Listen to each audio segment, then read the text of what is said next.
Okay, so here we are in Shanghai Trader. We're about to start the cycle turn for the second year of the game. Now, I'm going to show this one. I doubt that I'll show all of the cycle turns very carefully, but I think this is kind of important to look at. So the first thing is the revenue phase, and let's start calculating out some quick revenues. For the U.S., they have 2 coolies, and that's all they have. So they get $20,000. The cost that they paid for them. Nobody has any of these yet. Let me look at the special ability counters, because this one could get used, but it doesn't have to. Japanese don't have a real use for theirs, and the minder's in place. Okay. So I just want to make sure nobody has anything they can use here. Let's look at the Japanese. They only have 1 coolie.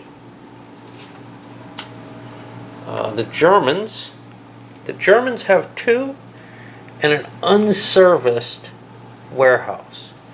That means they make a total of $30,000. They have not made back what they spent yet, because the warehouse cost them $20 to build. Of course, warehouses aren't as easy to destroy as coolies, so that's one point with that. And if that gets serviced, it starts making much larger amounts of money for that year. Let's look at the next one. Got the White Russians. They get their $30,000 as well, because they also have a warehouse. Yeah, shut up, you poker chip lovers. Actually, solitaire poker chips aren't that big an advantage, I think. On to the British, same situation, 30,000.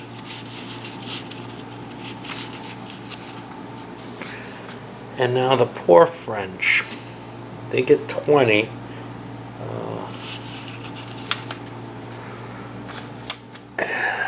And now let's go on. The next step is the initiative phase. Who's got the most pieces on the board? Well, basically there's 3 people who have 3. The Germans, Russians, and British. And I just roll for them. I'm going to put the British are going to have to go first. Or get to go first. It's hard to tell. I think the advantage is to going later in the turn. Then the Germans. And then we get the Russians. And everybody else is at 2. No, the Japanese are only at 1, so they're going to go last. And the US and French. The US goes 4th, the French go 5th.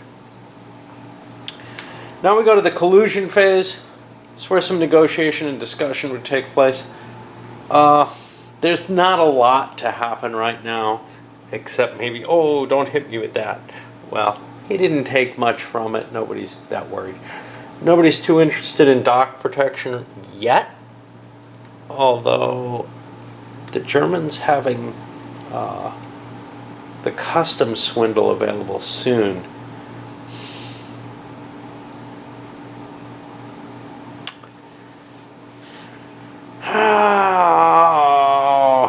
I don't know. Let's see if anybody is interested. The Japanese are going to try to peddle it for $10,000.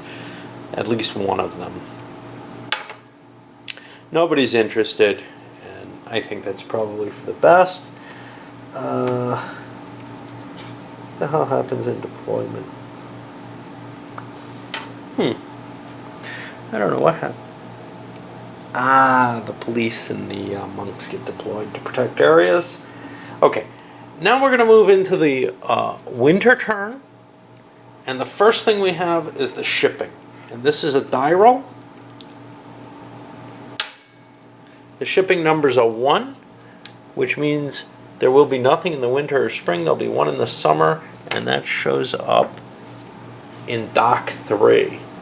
So that's what we got there. I'll put a ship here to help remind me. Okay. Just because I haven't done it for a while.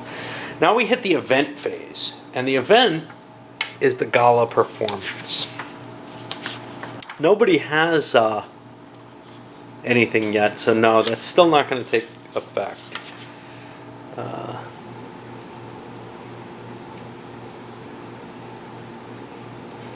Yeah. So nobody can cause a stink with that club, and that's okay. Now, next turn is going to be the roulette, which the English could be grabbing the casino in time for. All right, I'm going to go to normal movement, and then we'll come back at the end of the season. Okay, so let's quickly go over what happened. The British went first. They ran and grabbed the casino. That's next month's event, so they want to get their advantage for having it. Definitely wanted that. Germans, they went and grabbed the custom swindle. They want to make sure that they can get cash if any of these are serviced. If they're serviced, they're worth $5,000 each. And then they might want to do some custom inspection as well.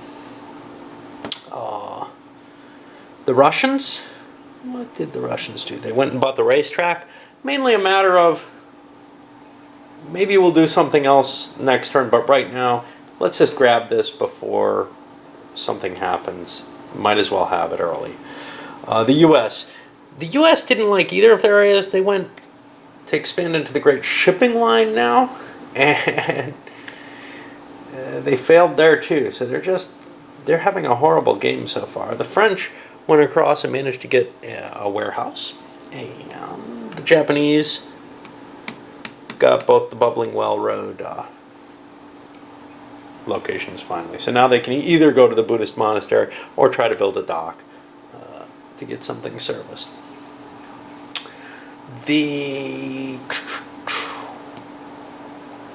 We go to the next turn. And what happens? Well, shipping. No shipping comes in the spring, because we're on that one space. And then we have the event. And the event is the roulette. Okay. For one special night each year, the famous Frenchtown Casino buzzes with the excitement of a roulette rouble, where all players other than the owner must wager a maximum of $10,000, a minimum, in a frenzied gambling spree on a special house roulette wheel. More can be wagered up to a maximum of 50 at each player's discretion. Each player will be rolling. It does not look good for anyone other than the British owner. I think they don't want to wager much. The English are able to subtract 1 from the die roll, which might be good for them. So, in order, it doesn't specify player order, but the English think that they're going to just wager the 10,000 and see what happens. And they get a 4. Hey, they lost the money. It would go to the owner of the casino if it wasn't them that owned it. Let's go to the next player. That's going to be the Germans. They're also going to wager only 10,000. 4. They pay the Brits. And see, the Brits are going to make a good amount of money off this. The Russians, likewise, only 10,000. 3, they came out even. U.S., 10,000. Ooh, they collect twice the amount of the wager from the bank, so they get $20,000, and that's kind of a little bonus for them. The French, 10,000. Nobody wants to wager much on these odds. Oh, they get to pay the British, and now the Brits are already ahead, but they still haven't made up the cost of the concession, and the Japanese finally at 10,000. 5, they lose theirs as well. So that went pretty well for the Brits. And now we do movement here in the spring turn. Okay, so briefly, what happened? Well, the Brits tried to get themselves a dock, a warehouse, and they failed. They wanted to get one they could service as opposed to the one they've got. The Germans, they did the same. They ended up in the brothels. Cost them $25,000. I hope they had a good time there. It cost a percentage of their money. They rolled on this table and got 40%, I believe. Over to the Russians, they went into the Great Shipping Line and grabbed themselves an extra coolie. And they're moving ahead pretty well. The U.S. went up to get a warehouse, and they landed on someone else's, so they can't take it. The French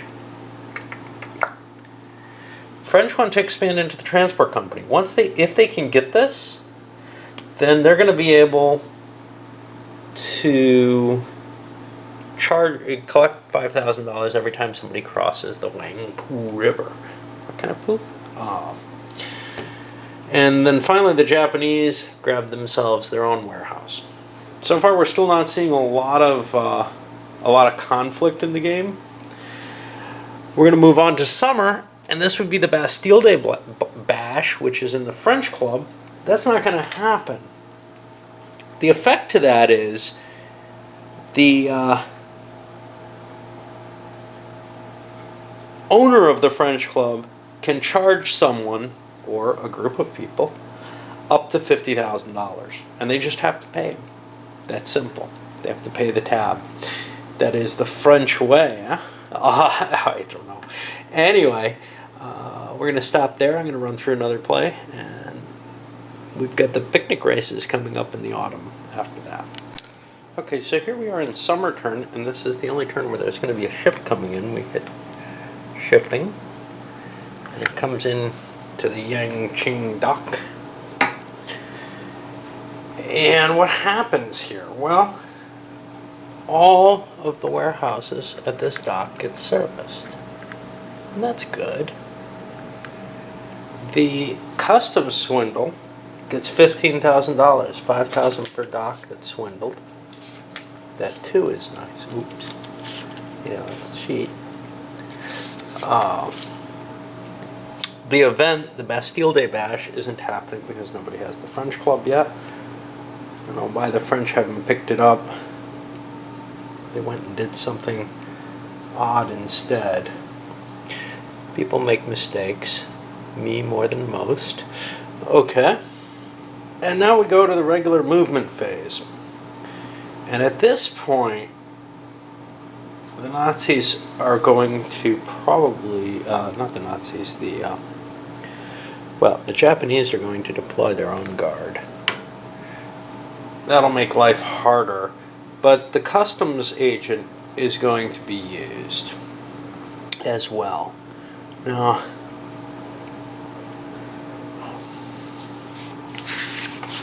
he has to decide who he wants to go for. He didn't cut any initial deals with anyone. He can go for France, whom he doesn't feel is doing terribly well, or he can go for the Russians, who have the racetrack. He thinks the Russians are a better move. So he's going to go in there. And on a 1 through 4, he finds something.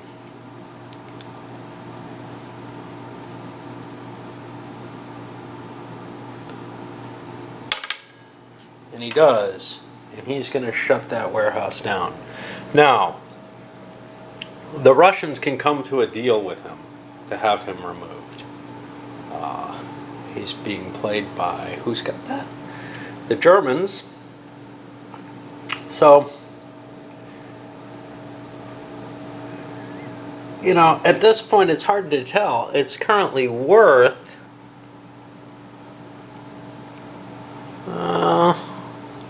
about $30,000 to the Russians. $10,000 seems like a fair price. I think that the Germans will take that. I don't know. No, they want at least 15. They want half, and I'm not sure the Russians are willing to do that. They are not. So we'll go on to playing. But there's no way to really remove him. You either cut a deal or you don't. So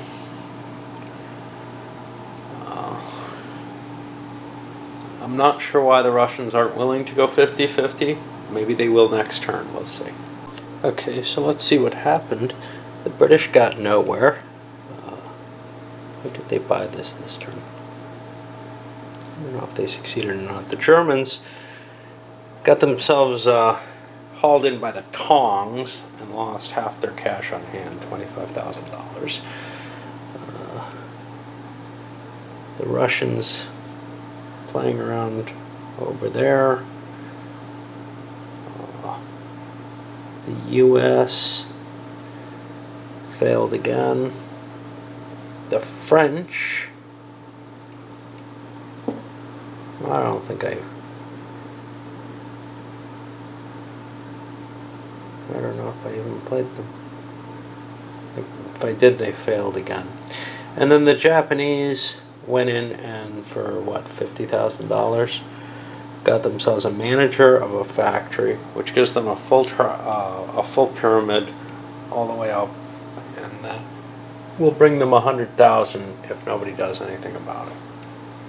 Of course, somebody could just go kill a coolie, and that might well be a good move at this point, because they are clearly ahead. Okay, so we move into autumn, and this is going to be the picnic races. There's no shipping. Let's see what the picnic races do, because we got a horse racer.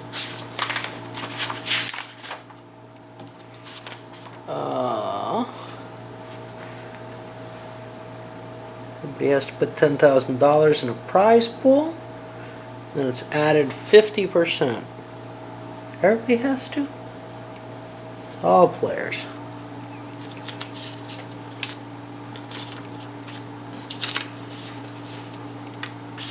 And if you don't have the cash, you have to auction off some of your holdings in order to raise capital.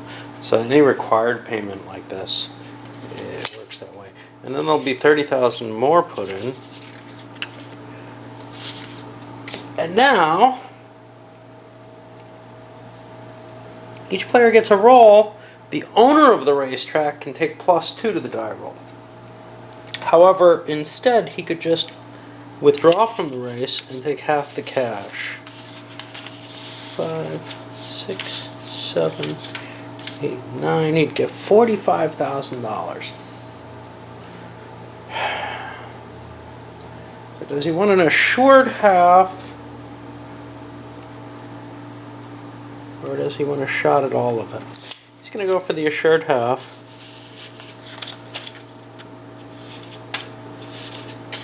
It makes him seem less like a bunny if he, rather than winning. And I'm just going to roll a single die, 1 through 5, and see who wins that way. I know it's less exciting, but it works for this. And I, of course, rolled a 6. 1, 2, 3, 4. The British won. So they get a pile of cash. And that's bonuses for them. Okay. So now,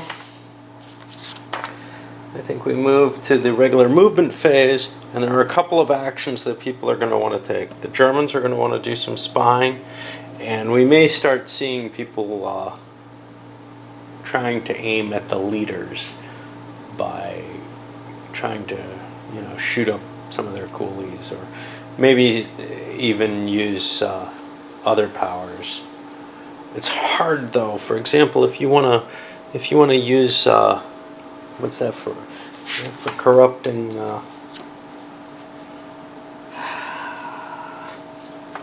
Has to compromise overseers and managers. It costs $20,000, and on a 1 through 4, you succeed in seducing them.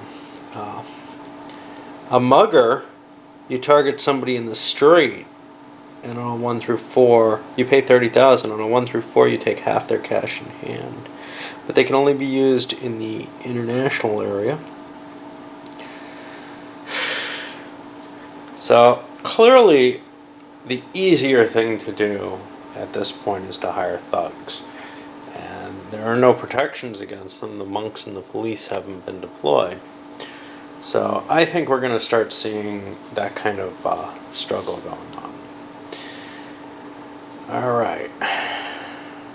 Okay, so on this first turn, or on this turn, the end of the autumn here, the English got stuck doing nothing.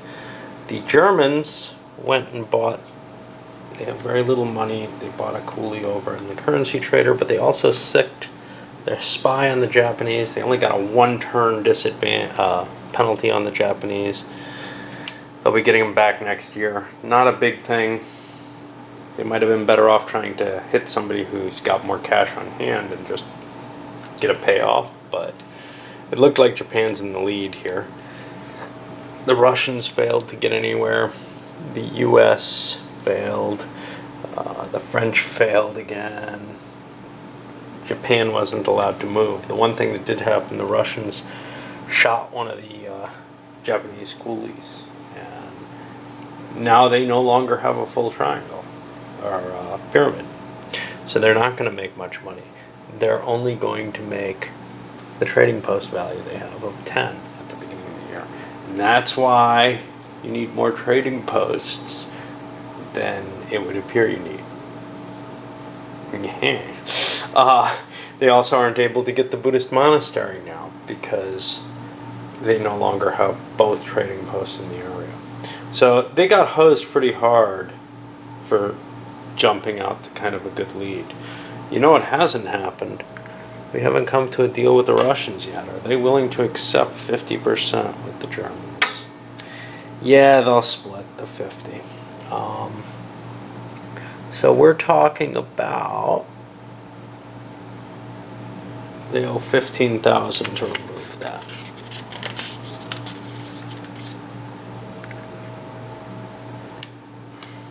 All right. And I can remove this too. It's not serving any purpose right now. Okay. So now we'll be going into the cycle of the third turn, and I'll start there, and I'll send this up to you.